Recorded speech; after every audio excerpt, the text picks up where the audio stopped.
यहाँ से उनको भी नकार दिया, डॉक्टर शफीकुर रहमान बर्क को भी नकार दिया और AIM के प्रत्याशी को यहाँ से उम्मीदवार बना दिया।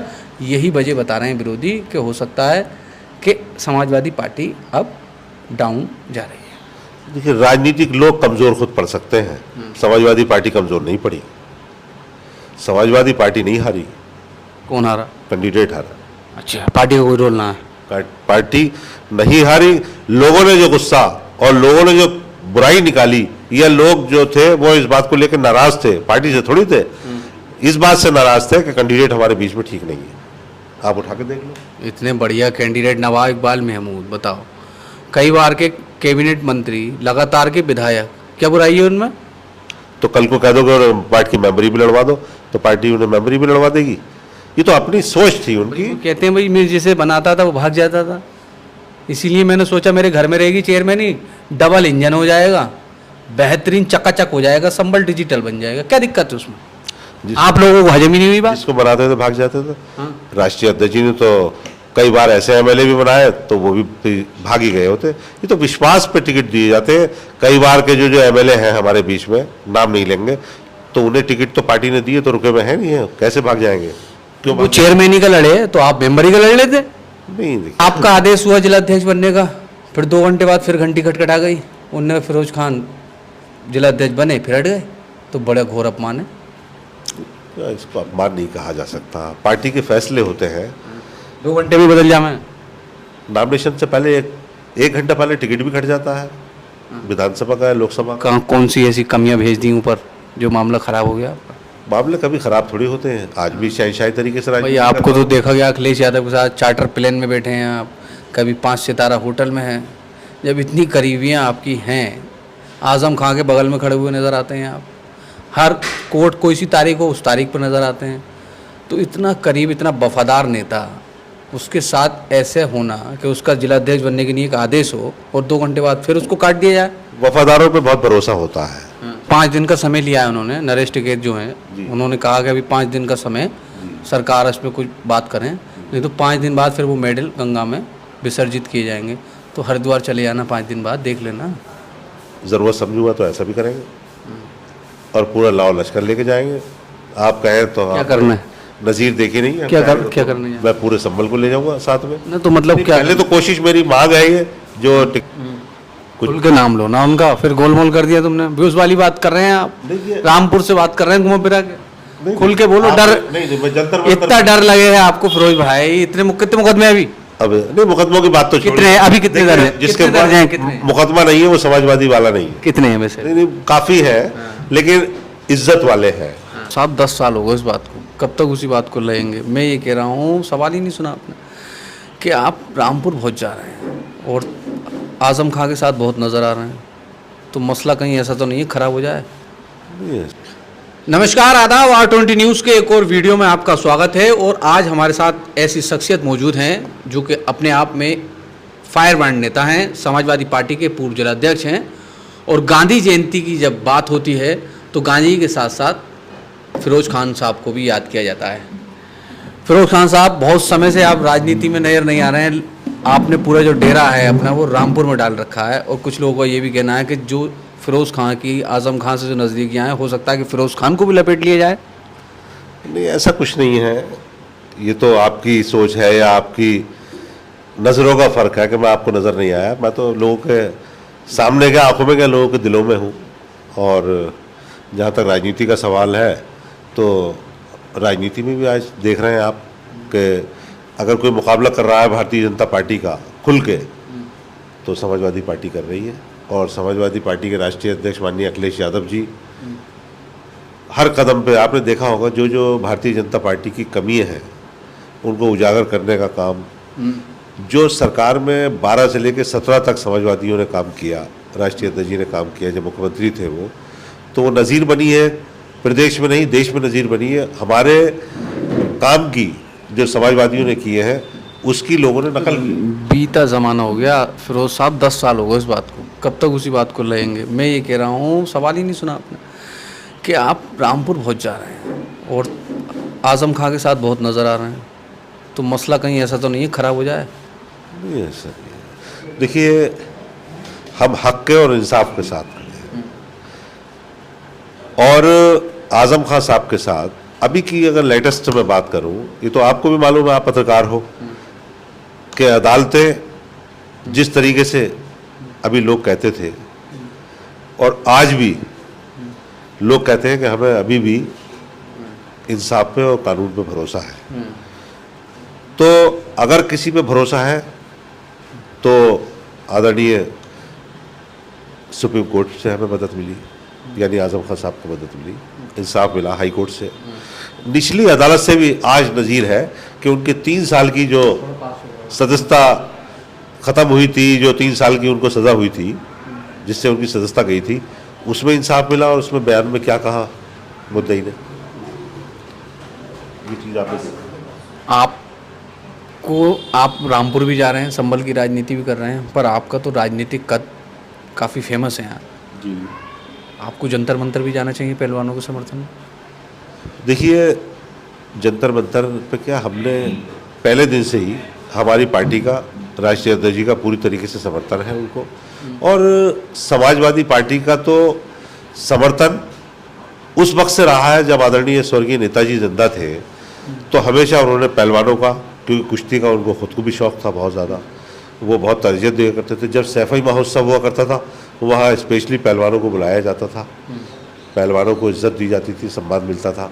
वहीं के कई पहलवान निकले हुए भी हैं ऐसे, चाहे आज पहलवान समाजवादियों का एहसान माने ना माने, कुछ पहलवान ऐसे भी हैं।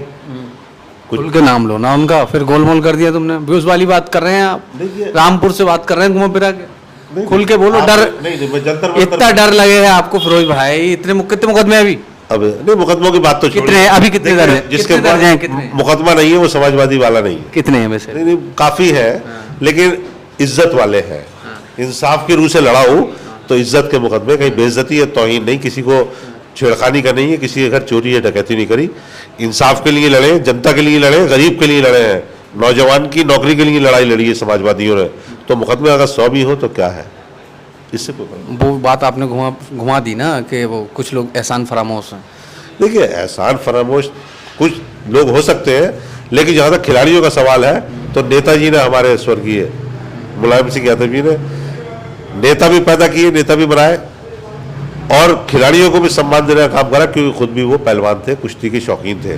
तो इसलिए खिलाड़ियों के साथ तो हमेशा हमारा समर्थन रहेगा और समाजवादियों का समर्थन है।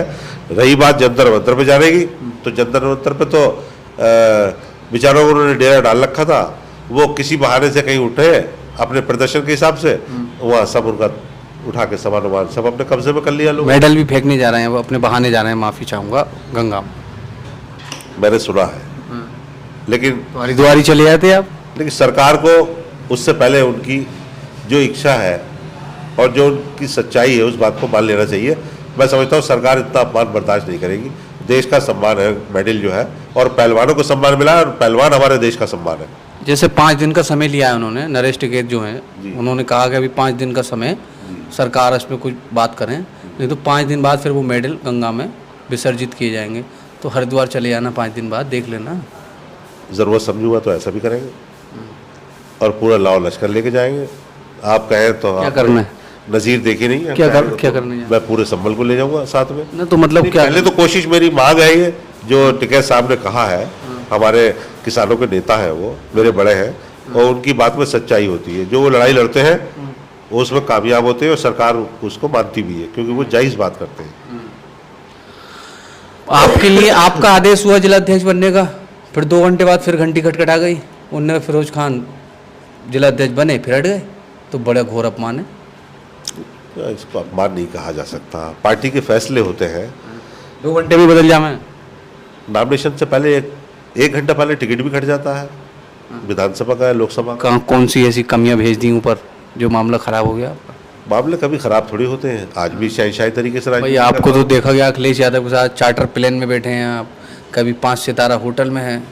जब इतनी करीबियाँ आपकी हैं, आजम खां के बगल में खड़े हुए नज़र आते हैं आप, हर कोर्ट कोई सी तारीख हो उस तारीख पर नज़र आते हैं, तो इतना करीब, इतना वफादार नेता, उसके साथ ऐसे होना कि उसका जिलाध्यक्ष बनने के लिए एक आदेश हो और 2 घंटे बाद फिर उसको काट दिया जाए। वफादारों पे बहुत भरोसा होता है, इसलिए भरोसे को देखते हुए कुछ चीज़ें ऐसी होती हैं, कहीं नुकसान हो रहा होता है, तो वफादारों को जिम्मेदारी दे दी जाती है, और वफादार जो लोग होते हैं उसे सहनशीलता से बर्दाश्त करते हैं और उस पर उंगली नहीं उठाते। तो उन वफादारों में मैं भी हूँ। मैं आजम खां साहब का भी वफादार हूँ, जो कि मेरे अजीज़ हैं, मेरे भाई हैं, बड़े और मेरे नेता हैं। उन्होंने अगर सड़क पर पड़ी हुई ईंट को भी ठोकर मार दी, और जब वो नीचे गिरी ना तो वो नेता बन के गिरी। तो आप भी इस इंतजार में हो आजम का कब लात मारे हैं आपके? नहीं, नेता जब भी तो बना। आजम खां साहब उदाहरण है। आजम खां साहब, आपने कहा वो नहीं, ईंट के लात मार दी तो नेता बन गया ना, तो मैं तो चाहूंगा फिर। हाँ, तो आप कब पढ़वा रहे हैं लात उनसे? मिसाल है। नहीं, मेरे लात, मैं तो बगैर लात के कहीं से कहीं पहुंच गया। आप ही मेरी तारीफ कर रहे हैं, हर जगह खड़े नजर आते हैं। तो मैं हर कहीं खड़े नजर आते हैं, चार्टर प्लेन में भी नहीं आते हैं अखिलेश यादव के साथ, पर फिर 5 मिनट में ही फिर आदेश बदल जाता है। मैं उनका विश्वासपातवान आदमी, मैं उनका भरोसेमंद आदमी हूँ। उन्होंने मेरे ऊपर भरोसा करके ही कुछ ना कुछ फैसला लिया होगा कि वो हमारा भरोसेमंद है, सहनशीलता है उसके अंदर, और पार्टी का वफादार है, और पार्टी को आगे ले जाने में हर कदम पे मैं उनके साथ खड़ा हूँ। और आजम खां साहब के साथ भी आखिरी वक्त तक हम लोग साथ खड़े हैं। पूरी समाजवादी पार्टी खड़ी रहेगी। क्यों? क्योंकि उन्होंने पार्टी बनाई है और वो पार्टी के वफादार हैं। अब खबरें इस तरह की हैं कि फिरोज खान 2024 का जो लोकसभा चुनाव आ रहा है उसकी पूरी तैयारी में जुट गए हैं, सेटिंग के लिए पूरी साठगांठ बिठाए हुए हैं, और आजम खां का इस्तेमाल करके ही लोकसभा का टिकट हासिल करने के जुगाड़ में है। चूंकि पार्टी की तरफ से कुछ ना पता कि क्या कहा जाए, टिकट दिया जाए नहीं दिया जाए, इसीलिए फिरोज खान गांव-गांव घूम रहे हैं। कितनी सच्चाई? देखिए, मेहनत करना और गांव-गांव जाना, तो इसको दूसरी अगर परिभाषा में आप लाएंगे तो पार्टी को मजबूती देना है। लोगों को जो अभ्रम फैला के भारतीय जनता पार्टी हो या ऐसी पार्टी हो जो खत्म होने जा रही हो, जिनका जैसे कौन सी? अब समझ जाइए आप, खत्म होने जा रही हो, अपनी पार्टी को कहने लगे। ऐसी पार्टी जो गुमराह करके लोगों को गाँव खत्म होने वाली पार्टी कौन सी? वो और पार्टियां हैं ये, लेकिन समाजवादी पार्टी उसका मुकाबला कर रही है। लेकिन लोगों के बीच में जाना, गांव-गांव समझाना। समाप्तवादी पार्टी कौन सी है? वो हो सकता है जिसने नाम रखा हो उससे पता करा, हो सकता है किसी और प्रांत में बसती हो वो पार्टी, लेकिन हमारे यहाँ विरोधियों का कहना है कि समाजवादी पार्टी की जो राजनीति है वो लगभग खत्म होती जा रही है। उसका उदाहरण विरोधी ये दे रहे हैं कि संभल जैसा जो समाजवादी पार्टी का गढ़ कहा जाता है, ठीक, और जो कि मुस्लिम बहुल्य क्षेत्र हैं, कई इलाके ऐसे हैं, वहाँ से मुस्लिमों ने ही समाजवादी पार्टी को नकार दिया। संभल आपके हाथ से निकल गया, गुन्नौर आपके हाथ से निकला पहले, ठीक। अब निकाय चुनाव में भी क्या स्थिति है आपकी? सिरसी भी लगभग मुस्लिम समुदाय का जो भाजपा की तरफ झुकाव दिखा है, और साथ ही संभल जैसी जो सीट नवाब इकबाल महमूद यहाँ से विधायक हैं, कई बार के मंत्री हैं, यहाँ से उनको भी नकार दिया, डॉक्टर शफीकुर रहमान बर्क को भी नकार दिया, और AIM के प्रत्याशी को यहाँ से उम्मीदवार बना दिया। यही वजह बता रहे हैं विरोधी कि हो सकता है कि समाजवादी पार्टी अब डाउन जा रही है। देखिए, राजनीतिक लोग कमज़ोर खुद पड़ सकते हैं, समाजवादी पार्टी कमज़ोर नहीं पड़ी। समाजवादी पार्टी नहीं हारी। कौन हारा? कैंडिडेट हारा। अच्छा, पार्टी का कोई रोल ना है? पार्टी नहीं हारी, लोगों ने जो गुस्सा और लोगों ने जो बुराई निकाली, या लोग जो थे वो इस बात को लेकर नाराज थे, पार्टी से थोड़ी थे, इस बात से नाराज थे कि कैंडिडेट हमारे बीच में ठीक नहीं है। आप उठा के देख लो, इतने बढ़िया कैंडिडेट नवाब इकबाल महमूद, बताओ, कई बार के कैबिनेट मंत्री, लगातार के विधायक, क्या बुराई है उनमें? तो कल को कह दो कि पार्टी की मेंबरी भी लड़वा दो, तो पार्टी उन्हें मेंबरी भी लड़वा देगी। ये तो अपनी सोच थी उनकी। कहते हैं भाई, मैं जिसे बनाता था वो भाग जाता था, इसीलिए मैंने सोचा मेरे घर में रहेगी चेयरमैन ही, डबल इंजन हो जाएगा, बेहतरीन चकाचक हो जाएगा, संभल डिजिटल बन जाएगा, क्या दिक्कत है उसमें? आप लोगों को हजम ही नहीं हुई बात? जिसको बनाते थे भाग जाते थे। राष्ट्रीय अध्यक्ष जी ने तो कई बार ऐसे MLA भी बनाए तो वो भी भाग ही गए होते। ये तो विश्वास पे टिकट दिए जाते हैं। कई बार के जो MLA हैं हमारे बीच में, नाम नहीं लेंगे, तो उन्हें टिकट तो पार्टी ने दिए, तो रुके में है नहीं है, कैसे भाग जाएंगे? क्यों? वो चेयरमैन ही का लड़े तो आप मेंबर ही का लड़ लेते? नहीं, देखिए, मेरी तो इच्छा ही नहीं थी इस चुनाव को लड़ने की। जो जहाँ जाके खींचातानी हो जाए, कंट्रोवर्सी पैदा हो जाए आपस में लोगों में, 4-4 लोग टिकट मांग रहे हो, 2 लोग विरोध करें और एक को टिकट मिले या 4 विरोध करें, तो ऐसा चुनाव नहीं। मेरा जो सपना है वो यही है कि बगैर टिकट के भी मैं आज लोगों की खिदमत करता हूँ, बगैर चुनाव लड़े भी आज खिदमत कर रहा हूँ लोगों की। पार्टी का पदाधिकारी नहीं हूँ, प्रदेश कमेटी का मेंबर भी बना, आज भी था स्टेट कमेटी का मेंबर में, मेन बॉडी में, उसके बाद भी मैंने खिदमत की, तो बगैर टिकट की ख्वाहिश के ही खिदमत की। लेकिन हाँ, इतना ज़रूर है, अब 1700 गाँवों में जा जाके जनपद की 4 विधानसभाएं, लोकसभा की 5 विधानसभाएं, जिसमें कुदर की बिलारी भी शामिल है। मैं सब जगह एक हफ्ते का समय एक विधानसभा का मेरा है, जो लक्ष्य है मेरा।